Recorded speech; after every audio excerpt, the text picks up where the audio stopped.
First of all, Pakistan is not following Islam. Are you joking? I'm saying not Pakistan, we have 90% Muslim. Muslim means follow Islam. But Muslim, what Muslim? What Muslim? I remember 15 years ago, it's not today and I heard it's worse. 15 years ago I remember going to a wedding in Pakistan. A wedding where men and women were mixing freely. Where the bride was dancing on the stage with all the male members of the family dancing on the stage. I'm sure somewhere around, we probably hidden in a corner then, but I hear now it's open, drinking alcohol. What Muslim are we talking about? This was 15 years ago. Now I hear it's even worse. Oh yes, they're Islam.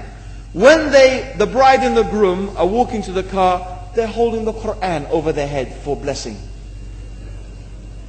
That Islam? That's not Islam. What Islam is that? That's exactly the thing I'm talking about. That's why Muslims are in such a mess. Because of this nonsense, this hypocrisy, actually they are insulting the Quran by doing that.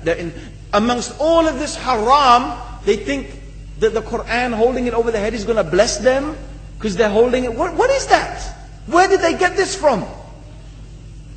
So, I don't know what we're talking about. In fact, this is the problem. You see, the Muslim world itself is so far from Islam. So many you find here in India. Well, I know it's not a Muslim country, but there are lots of Muslims here. But I don't know what sort of Muslim. Most of them go to the dargah and they call upon some dead person in the grave, and they think that by talking to a dead person they're going to have their needs fulfilled. What's the difference between that and worshipping an idol? There's no difference, believe me. It's shirk. I've seen it myself with my own eyes. I'm praying in the masjid, the adhan goes, the people are praying in the masjid, and the people in the dargah are not coming to the mosque to pray. They're still going around the dargah and making all their whatever the things they do. What's that? That's not Islam. You go to many countries, you find Pakistan, you want to see Islam in Pakistan. You know, in England, in every street corner we have a pub. You know what's a pub? You know what's a pub? Like a bar, you know, a place where you sit and drink alcohol. Yeah? Yes? In Pakistan, believe me, they have something worse than that. Yes, worse. On every street they have a picture of a palm. Everywhere you see it, hanging from the windows. They have the picture of a palm.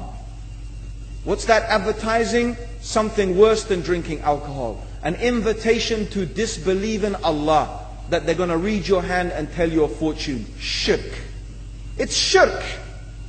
Whoever believes, the Prophet said, sallallahu alaihi wasallam, whoever visits a fortune teller out of curiosity, Allah will not accept their prayers for 40 days. Whoever believes in the fortune teller has disbelieved in Allah and His Messenger. That includes, by the way, horoscopes. Yet you see in Pakistan, a picture everywhere of a hand.